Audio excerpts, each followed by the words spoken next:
Un día después de que el PRI aprobara los cambios a los estatutos del partido para permitirle la reelección a Alito Moreno en la dirigencia nacional del partido, pues bueno, Alejandro Moreno, Alito, amenazó con expulsar a antiguos líderes que han criticado su gestión. Es el caso de Dulce María Sauri, de Manlio Fabio Beltrones y de Francisco Labastida, entre otros, quienes fueron señalados por Alito y tildados de cínicos y de corruptos, así como de ser los responsables de los altibajos del PRI registrados en los últimos años. Le vamos a entrar al tema y con esto comenzamos las noticias de la mañana.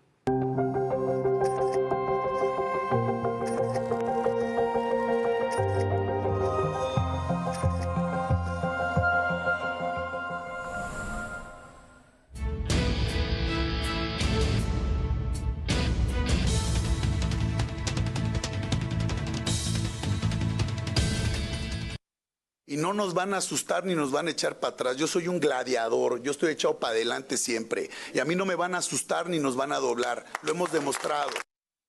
Fue así como Alito, que mire, ya todos lo conocen o lo conocemos. Así es de pendenciero Alito Moreno, quien se defendió este lunes tras las críticas por parte de exdirigentes de su partido después de que el domingo el Consejo Político aprobó reformar los estatutos para permitir la reelección de la presidencia nacional del PRI. ¿Quiénes son los priistas contra los que arremetió Alejandro Moreno en particular? Bueno, ya le decía, Dulce María Sauri, la presidenta del PRI en el año 2000, cuando vino la transición política, la llegada del PAN a la presidencia. Manlio Fabio Beltrones, el gobernador de Sonora, dirigente nacional en 2015 y actual senador electo precisamente por el PRI, acusado de estar presuntamente implicado en el asesinato de Luis Donaldo Colosio. Así, contra todo se fue Alito Moreno. Y Enrique Ochoa, quien a decir de Alito ocupó la dirigencia del movimiento por dedazo y durante su mandato ocurrieron los casos de corrupción en Pemex, así como en agronitrogenados y en Odebrecht. El último en la lista fue Pedro Joaquín Cotwell, a quien se señaló por no interesarse en los asuntos del partido desde que dejó la presidencia de este en el 2012. Y tras los señalamientos, Alejandro Moreno amagó con expulsar a los antes mencionados, pues dijo, solo han lastimado al movimiento y no permitirá que sigan manchando el nombre del PRI. Estas fueron sus palabras. Si ellos son los que estuvieron ahí, ellos son los que estuvieron al frente del partido, ellos no hicieron nada, ellos no levantaron la voz. ¿Por qué no levantaron la voz? Para que castigaran a todos los que estuvieron metidos en eso, porque no lo digo yo. Lo dijo la autoridad judicial, por eso los vamos a exhibir todos los días. Y lo que regresó aquí fueron las propuestas, y claro que hay muchas propuestas y solicitudes de los estados de la República para que se presente ante la Comisión de Justicia Partidaria la expulsión de todas y cada uno de ellos, porque causales de expulsión también son atentar contra la unidad del partido, calumniar en el partido, mentir públicamente con el partido, porque todo lo que dicen son puros supuestos. Por si fuera poco, Alejandro Moreno recordó que fue bajo las riendas de Dulce María Sauri cuando el PRI comenzó a decaer, pues en esta gestión el partido perdió, le decía, por primera vez en su historia, una elección presidencial a manos de Vicente Fox. Precisamente Francisco Labastida era el candidato presidencial del PRI. Además de estar involucrada, dice Alito Moreno, en escándalos millonarios como el Pemex Gate. Así lo comentó. Ella era la presidenta del PRI en el 2000, cuando por primera vez en la historia el PRI perdió la presidencia de la República. Y recordarán ustedes que fue una denuncia que se hizo de que habían desviado recursos de Petróleos Mexicanos de más de 1.500 millones de pesos a la campaña presidencial del tristemente célebre candidato Labastida.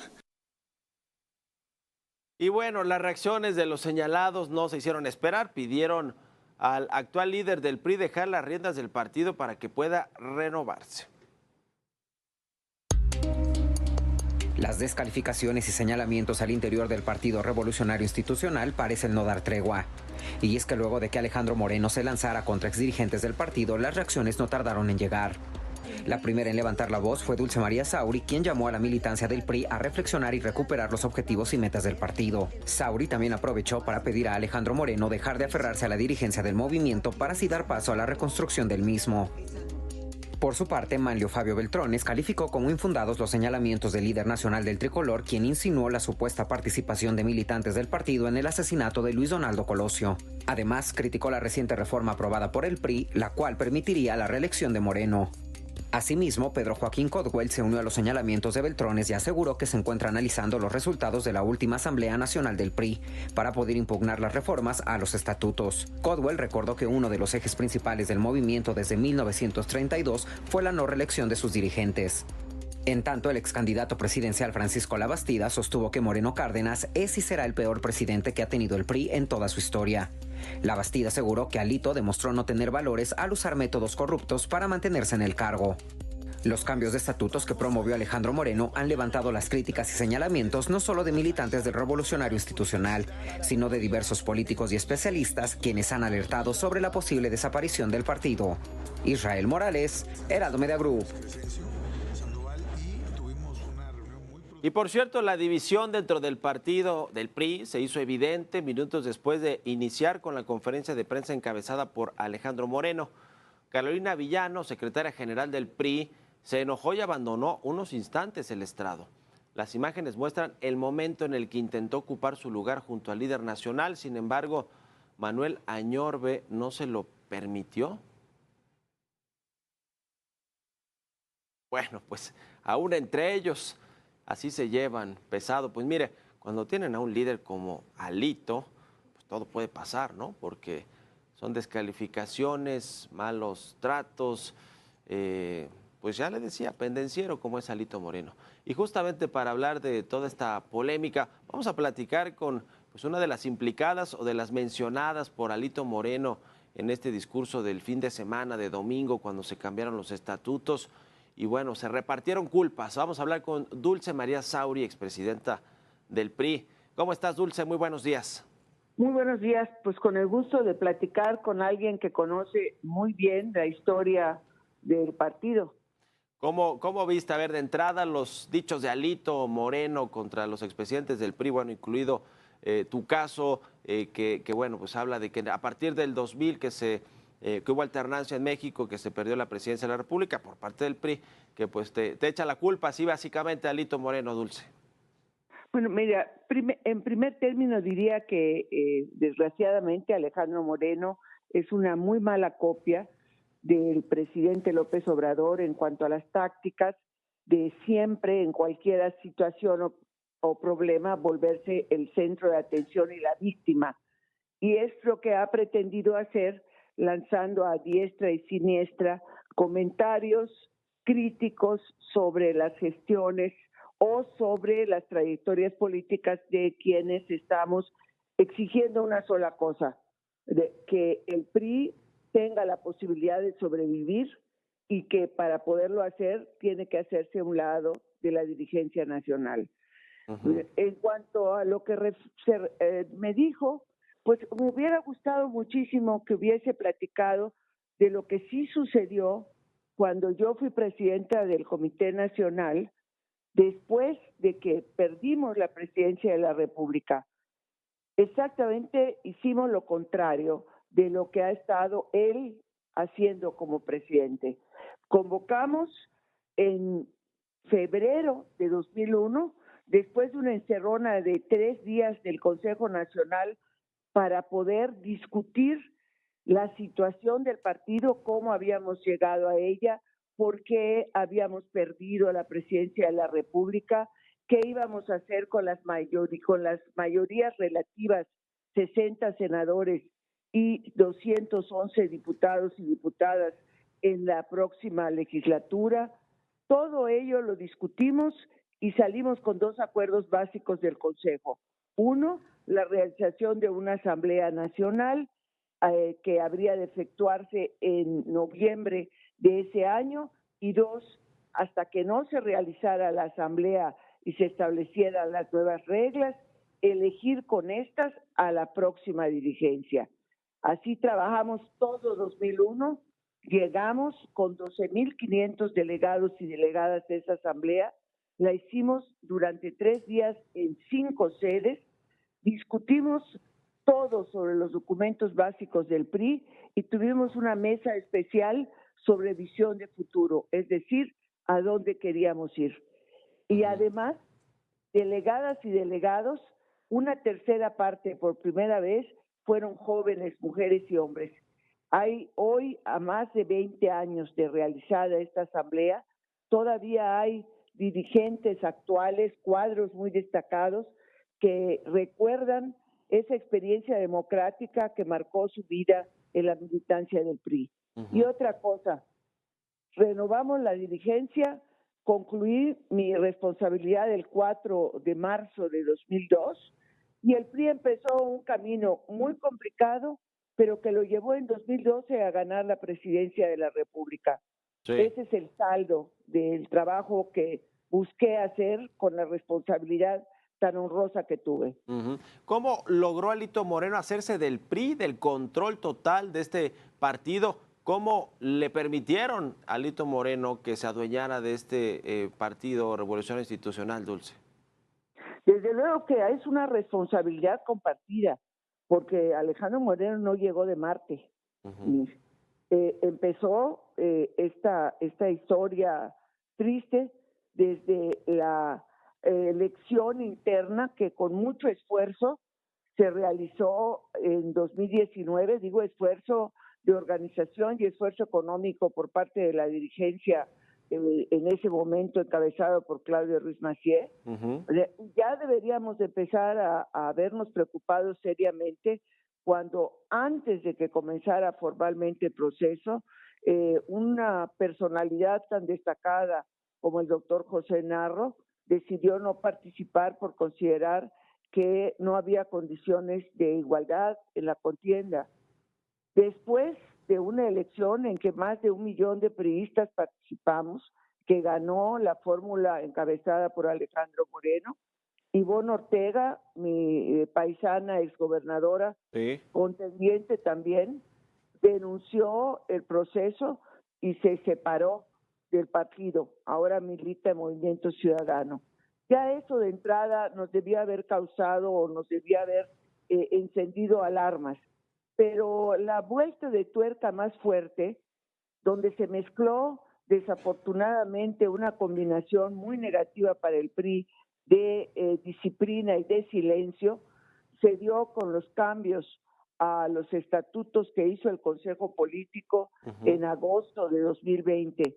Por cierto, en la primera de una serie de sesiones, todas hechas a distancia, en la que se expropiaron las facultades que tienen o tenían los comités directivos estatales y municipales del partido en cuanto a la vida interna, a la renovación de las dirigencias, a la postulación de candidaturas para concentrarlas todas en Alejandro Moreno. En aquella ocasión teníamos 12 gobernadores todavía, 12, y digo, subrayo lo de los gobernadores, porque era donde estaba en ese momento concentrada la fuerza para hacer contrapeso a la dirigencia nacional del partido. Y los 12 gobernadores guardaron silencio, un silencio de alguna manera que es pues consentir el acto y al mismo tiempo escudarse bajo la disciplina del partido. Entonces, lo logró a pesar de las impugnaciones que hubo. Y, por cierto, te comento esto, en esa ocasión pretendió introducir la facultad del presidente del Comité Nacional para nombrar a los coordinadores parlamentarios de la Cámara de Diputados y del Senado. Ahí nos opusimos, y fue el único elemento que bajaron del dictamen de esa reforma estatutaria. Todo lo demás procedió, pero eso ya en algún momento, tú que eres especialista, te lo contaré con todo detalle, porque pinta de cuerpo entero el liderazgo de Alejandro Moreno en cuanto a toda clase de trucos, trampas y demás para salirse con la suya. Sí, es un tema, te pregunto, Dulce María Sauri, de poder, de control político, ya tiene todo el control del partido, se va a quedar por lo menos otros 8 años, eso le permiten estos cambios a los estatutos, o también de dinero, porque pues las prerrogativas serán de ¿qué? 12,000 millones de pesos. ¿Quién va a vigilar cómo se ejerce ese presupuesto del PRI? No creo que sea tanto, pero indudable porque hubo una disminución importante del número de votos que recibió el PRI en la elección del 2 de junio. Pero no sé si una cifra en los próximos 3 años, me refiero de 2025 a 2027, de 5,000 millones de pesos, en las condiciones actuales del financiamiento público, subrayo, actuales, Sí, sí. de ser una cantidad atractiva. Yo supongo que lo es y mucho. Solo para ilustrar este año, entre el financiamiento público para actividades ordinarias y para las campañas, el PRI nacional dispuso de más de 2,000 millones de pesos, cifra nada despreciable. Sí, sí, 12,000 millones, digamos, tomando en cuenta prácticamente el tiempo en el que se podría quedar como dirigente del PRI en estos Los 8 8 años años. si se va reeligiendo. Pero, ¿qué has hablado tú con los expresidentes del PRI? ¿Qué van a hacer? ¿Es posible hacer algo después de este cambio de estatutos del domingo? Mire, hay dos vías. Una que hemos buscado recorrer y que a mí en lo personal me está dando muchas satisfacciones, porque uno de los enormes retos que tenemos los priistas, las priistas, es romper el silencio. O sea, en el PRI las cosas se sufren calladamente, ¿verdad? Porque se confunde disciplina y silencio con mucha facilidad. Y esto, vamos a decir, en esta lucha empiezan a surgir voces. Yo el único llamado que haría a esas voces es no renuncien al PRI, luchemos por el partido, aunque sea lo último que hagamos antes que nos expulsen. Dicho esto, los expresidentes que firmamos el pronunciamiento hemos emprendido la impugnación por la vía legal, Sí. es decir, por considerar que esta asamblea que fue convocada y se realizó todavía en tiempos electorales, cuando hay prohibición expresa de que los partidos políticos realicen cambios en sus estatutos, en sus documentos básicos y en sus dirigencias, en tanto no concluye el proceso electoral. Y este va a terminar hasta la calificación de la elección presidencial el próximo, antes del 6 de septiembre próximo. ¿Ves detrás de esto? Te pregunto por último, Dulce María Sauri, una posible alianza de nueva cuenta con Morena, porque ahora que mencionas lo de José Narro, se habla de que Alito pues se acercó a Morena para que lo apoyaran, le dieran el visto bueno y que pudiera ser el presidente del PRI. Y ahora lo ves de nueva cuenta con esa cercanía, digamos, parte de este pacto de ir contra los expresidentes y contra los priistas del pasado. A ver, a Alejandro Moreno se le acabaron las canicas de la negociación. El número de legisladores en la Cámara de Diputados, en la Cámara de Senadores, Sí. del grupo parlamentario del PRI, lo hacen irrelevante. Da lo mismo si el PRI vota o no vota reformas constitucionales en la Cámara de Diputados, porque en la próxima legislatura Morena y sus aliados tendrán la mayoría calificada. Sí. En el Senado están a 2 de obtenerla, pero ahí la negociación no es con grupos parlamentarios, sino con personas de cualquier grupo parlamentario. Entonces, ¿qué canica tiene Alejandro Moreno para poner en una negociación? La canica de la autoridad moral, de la legitimidad, que da una trayectoria prestigiada para decir que se apoya tal o cual reforma, aunque la votación sea simbólica, me parece que tampoco aporta nada de eso. Entonces, ¿qué le aporta a Morena más que una causa de desprestigio? Especialmente en la próxima legislatura, en el próximo gobierno que se inicia el 1 de octubre. Por eso, si queremos que tenga viabilidad el PRI, que no se ponga en riesgo su registro en la elección de 2027, ¿verdad? Y desde desde luego en la de 2030, si logra sobrevivir al centenario, Alejandro Moreno tiene que dejar el PRI y poner y dar la opción, como la dimos los priistas en 2001, de una verdadera renovación democrática del partido. Ya. De otra manera, el PRI está sentenciado. Bueno, pues ya lo veremos y te agradezco estos minutos, Dulce María Saudi, expresidenta del PRI, por esta conversación y muy buenos días. Buenos días, hasta luego. Que estés muy bien. Hasta luego. 7:22. 7 de la mañana con 22 minutos. Vamos a otra cosa.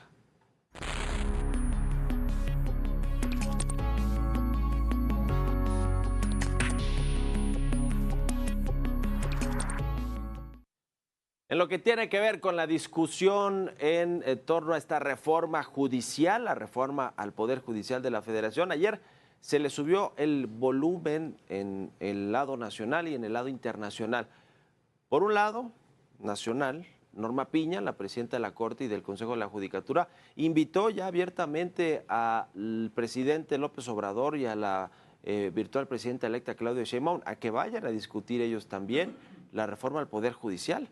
Les dijo que estos dichos del presidente de que cualquier estudiante recién egresado de la carrera de Derecho, de Leyes, en México puede participar para ser juez en el país y que no se requieren estos 5 o 10 años de experiencia que por lo menos se les solicita a quienes busquen un cargo como juzgadores en el país. Bueno, pues generó muchísima reticencia en el interior del Poder Judicial de la Federación y lo contestó, lo respondió. Ahora sí, Norma Piña dijo que pues van a llegar los perfiles más populares o quienes se alíen al poder, pero no los más experimentados o quienes tengan las tablas de estudios y de experiencia para poder ser juzgadores. Ya hubo una invitación formal y más que invitación fue una especie de reto también a ver que venga el presidente López Obrador y Claudia Sheinbaum a debatir con nosotros esta reforma al Poder Judicial de la Federación que propuso uno, López Obrador, y que apoya otra que es la futura presidenta de México, Claudia Sheinbaum. Y está también el lado internacional, varios expresidentes del continente americano se expresaron en una carta donde hablan de rasgos dictatoriales contenidos en esta reforma al Poder Judicial de la Federación. Entre esos expresidentes está Felipe Calderón, Vicente Fox, pero muchos de prácticamente todos los países de Latinoamérica, expresidentes, exjefes de Estado de Colombia, de Ecuador, de Panamá, de Perú, de Bolivia, incluso de algunos países con los que comulga ahora por el tipo de gobierno que tienen el presidente López Obrador y bueno, pues reconocen que esta reforma como está planteada atenta al Estado de Derecho, atenta contra las libertades, contra lo que debería ser, digamos, una constitución en términos de amparar a quienes están inmersos en cualquier problema que requiere pues a los jueces para desahogarlo, para pues que estas controversias que se presentan muy a menudo entre particulares en lo civil, en lo penal y en pues todo lo que está involucrado el Poder Judicial de la Federación, pues que sea un Poder Judicial independiente y autónomo, que no parece que con esta reforma se vaya a mantener así.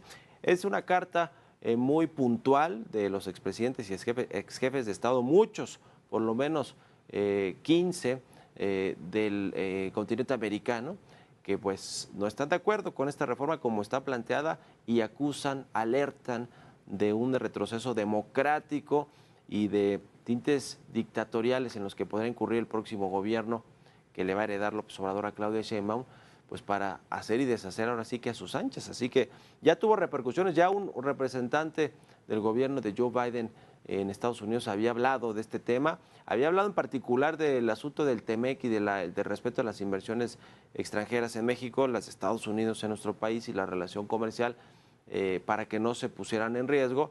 Ya fue una primera llamada de atención, viene ahora esta carta de los expresidentes y jefes de Estado del continente americano y bueno, pues vendrán seguro muchas otras reacciones a nivel internacional sobre el contenido de esta reforma. Vamos a ver cómo lo procesan esto los legisladores, sobre todo llegando el momento más importante, que es en septiembre, cuando ya se comienza a desahogar y eventualmente se lleva al Pleno de la Cámara de Diputados y luego al Senado la votación de esta reforma constitucional al Poder Judicial.